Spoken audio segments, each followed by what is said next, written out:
Look at that guy.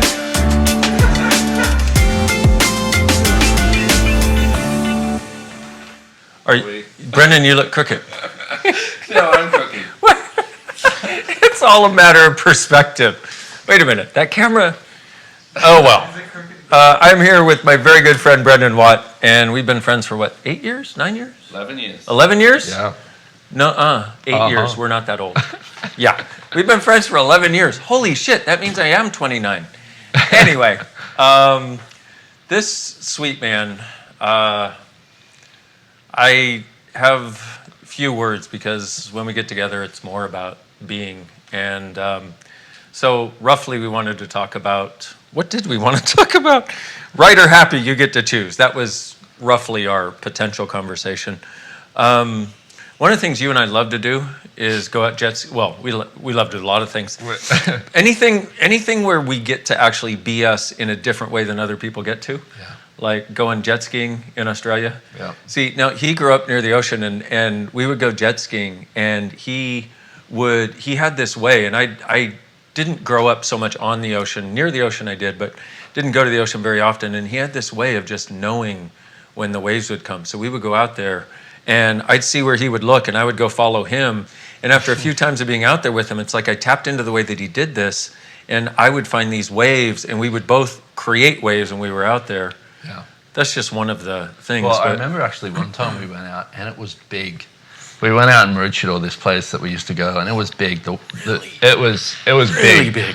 And you were like, should we do it? And I was like, can we do it? And I was like, okay, yeah, we can do it. And we went out there, and it wasn't something I usually would have done, but I knew I had you with me too. So I was like, it was just this knowing that we'll be okay. And my heart was racing that whole time. I didn't want you to know because I didn't want you to worry, but I was like, oh no, I'm terrified. Oh no, there's no way. These waves were so big. We're talking what, 5 meters, 15 feet? Yeah. At least. Yeah. I mean, seriously. And we were jumping waves. That's the fun part for us. Going out on a jet ski and going around in circles is, well, okay, boring. Not as much fun as jumping waves.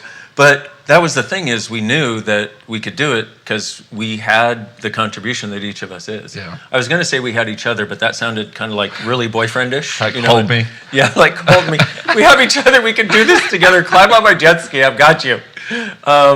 Which also speaks to, we have a lot of ideas about what that means to have somebody or be there for them or be there with them. Yeah. But it's really this energy that we be. And also, it's also friendship.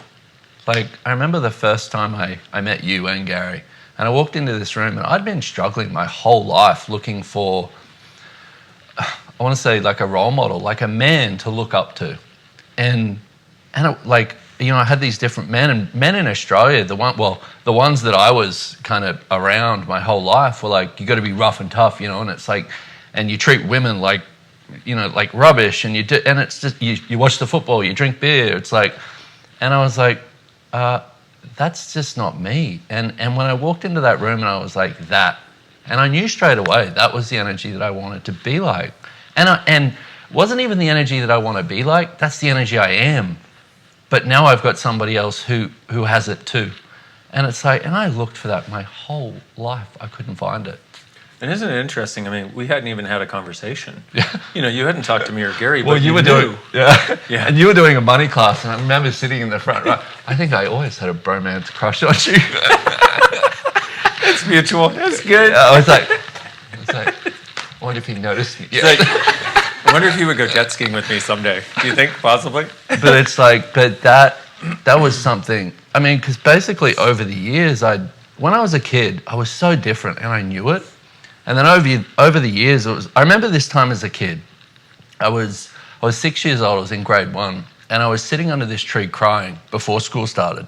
And I was sitting there thinking, I don't remember a day in my life at that age that I hadn't cried, that I hadn't sat somewhere alone and cried. And I was like, this is wrong.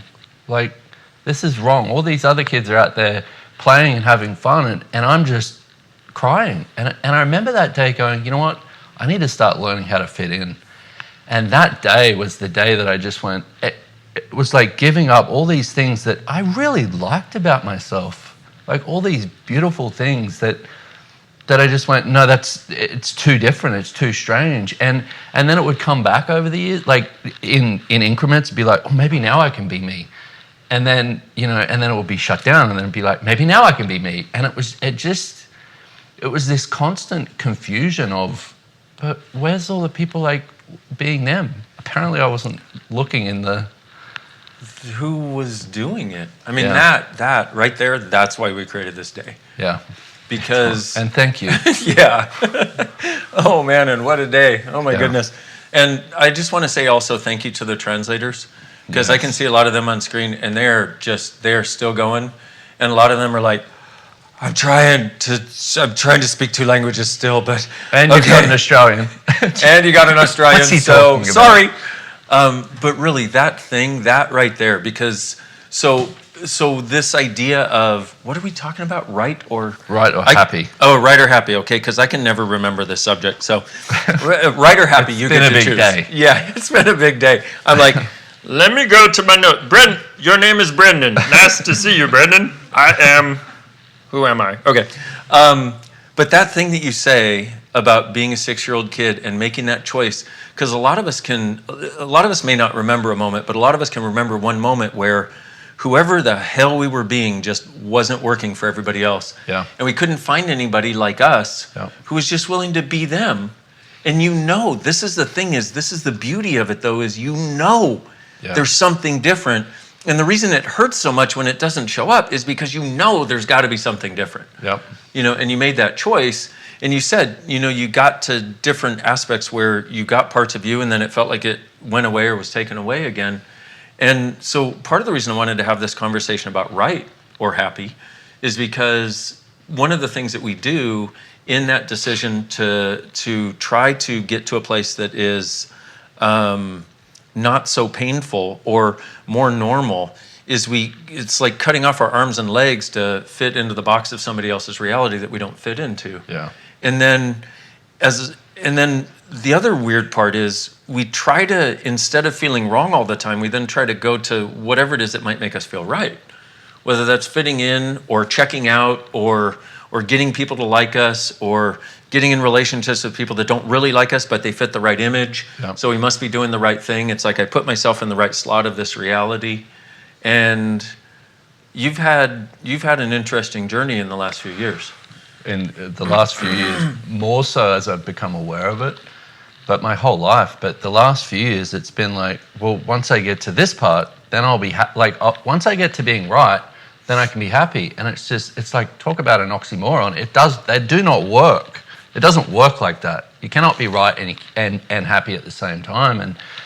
And I think it started a lot for me when I started COPs. I was like, finally, like I've got, this thing, or when I started doing the choice of possibilities classes. So let me explain. So we came to Brendon and said, we would like you to facilitate choice of possibilities classes. And I was like, Gary and I. What? Yeah. He's like, excuse me? What the fuck? Yeah. And for him, I can, looking back on this later, I can see a lot of this stuff. But for him, it had to be like, what the fuck are you talking about? Why me? Yeah. But what he didn't realize was that what we saw in him was a level of being and a level of willingness to empower other people to be. There you go. That was what we saw. And that he could facilitate people in a way that was from empowering them and seeing the greatness of them and empowering them to actually get there themselves. Yeah. And so please carry on. I just needed to it was in. Like, it was... I remember the first class that I facilitated with Gary. I had to do two classes with Gary and 2 classes with you doing this. And the first one I did with Gary was in Mumbai, India. And I got on the stage and I was basically thinking, how do I get this right? But it's just the way that I operated at that stage was, how do I get everything right so that I can finally get something right, so that I can finally be happy? That didn't work. But but I was sitting there. So for a whole morning session, which is 3 hours, I sat there and sweat bullets and had with Gary, he talk about consuming space. That man just is space. And I remember calling you at lunch. I went up to my room and I was like soaking wet, And I called you and I said, hey, can you help me with this? And you said, okay, you have a choice. You can run out of the room screaming, or you can get back up on that stage. And I remember that day going, you know what? I really got to just choose to show up as me. And the afternoon was so much different. And I've over the years when I've done that, like when I've gone to that place of, oh, let me be right and prove some image, you have to cut off so much of, once again, like that 6-year-old kid, of everything that's beautiful about you. Yeah. Like, and people come to Access because they're looking for something different. Something that acknowledges that beauty. Yeah. That invites you to know you're free to actually be it. Yeah. And that has been such a gift with facilitating, like to watch somebody walk into a room just like full of all of this stuff, like whatever they've carried throughout their lives, and then 3 days later they're just like this different person. And I'm just like, oh fuck. That to me is living. All the rest of it is just bullshit. Yeah. Like it truly is. I mean, I remember I was having this really hard morning, and I was like, universe, show me something beautiful, please, before I was about to facilitate. And I walk into class. I was in San Francisco, and I walk into class. No, I was in somewhere in California. Anyway, but I walk into class, and this little 6-year-old girl had drawn me all these pictures telling me how much she loved me, and they were sitting on my chair, and I just lost it. And I was like, okay, you point taken, but it was like, but that, I don't know how to put it into words, but that to me is the beauty of us. Like and that's what, for all of us who are seeking something different, that's what we all have available. Like it's not, and I've tried this getting it right so dynamically, it just doesn't work. It really doesn't. And I'm grateful now because I actually heard it a few days ago in the Choice Possibilities class that you just did. It was the first time I actually got it, where you said you cannot be right and happy. And since that class, as soon as the happy goes, I go, okay, what am I trying to be right about here? And it's really been a cool tool, because I'm going, oh fuck, I'm trying to be right with that. And it's so insidious too. It just creeps up and gets you when you've spent, I mean, I'm 29 also, but it's like when you've spent your whole life trying to get it right, and then you're offered this different possibility of, hey, you don't have to be right anymore. You can be you. It's like, it seriously is an unlearning. Yeah. Like, but that's also a beautiful journey. Truly. And to have somebody like you in my life also, who has fucking seen me at my worst and seen me at my best, and it's like, and to have people in your life that just fucking stick in there with you, like, is that, to me, that's a gift. Well, I think, you say that, and I realize that one of the things that has gone on for me dynamically in my life was that if I wasn't perfect, then the people I cared about were going to leave. Yeah. Which is a dynamic reason to keep trying to get it right and keep always. And then if you screw one thing up, then you're like, oh no, they're going to hate me, they're going to judge me, they're going to leave, they're going to hate me, they're going to judge me, they're going to leave, or I'm going to get beaten again, or whatever the heck it is, And it's like, to have people who are there through thick and thin, I think is truly also one of the greatest gifts. People that will also call you on your shit. Yeah. Having your back doesn't mean they don't call you on your shit. When you're being an asshole, they'll let you know you're being an asshole, but they also won't leave you because you're being an asshole. Yeah. They'll just acknowledge, hey, that was a bit of an asshole move. And you're like, okay, you're right. That was a bit of an asshole. But there's such different possibilities here. And I'm glad we called this right or happy, because it really does work that way. You can either be right or you can be happy. Yeah. What's your choice? Yeah. But it truly is a choice. Now, you also, after that 6-year-old, and I know you spent a lot of your life basically destroying yourself. Mm-hmm. And I was good at it. Yeah. Finally, something I can do well. Destroy myself, And as you have come out of that, and as you started coming out of it, come out of a lot of it, whatever, wherever we are in that journey, what is different for you, and what do you want to say to people?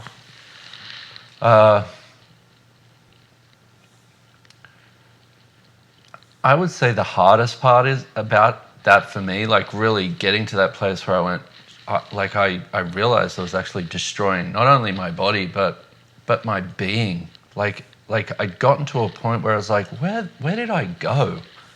You know, when you're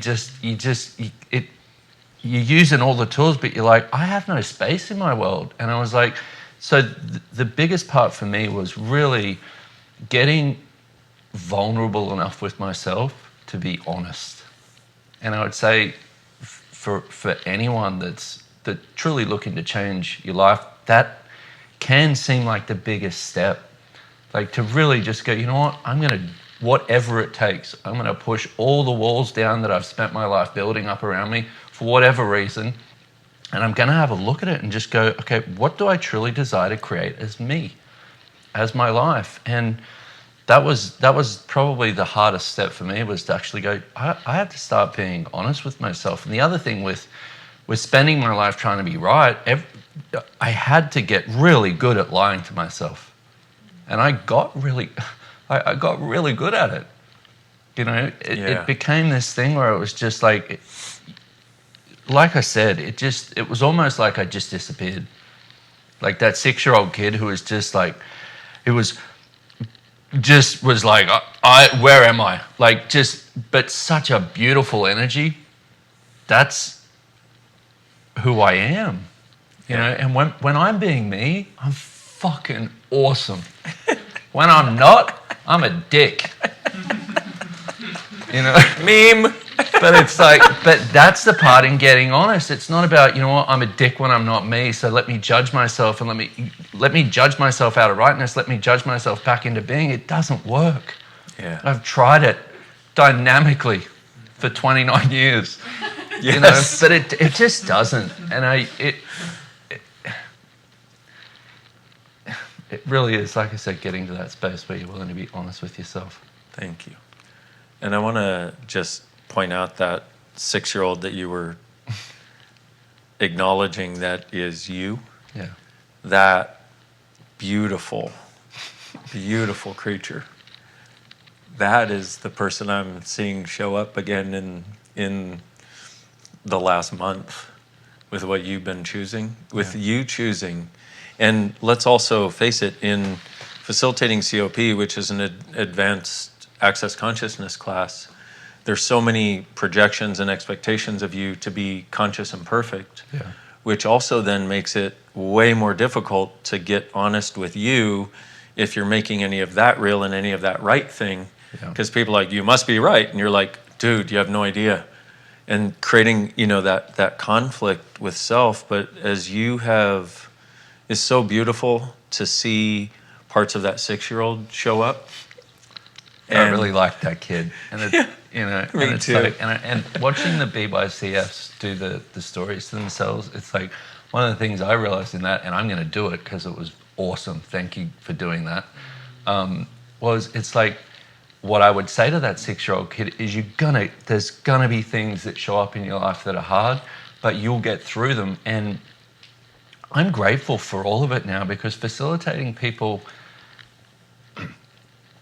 out of stuff that they've been through, it's like, hey, I get it. It's like we live in a world where a lot of people are not kind. Yeah. You know, so let me build the defense around me so that I'm not destroyed by this. But what I've learned, and from you dynamically, is the true power of being. Like, what, you know, we think, well, let me shield myself and that will protect me. No, be everything you are. Nothing will come even close to ever destroying you again. Boom. Thank you, my friend.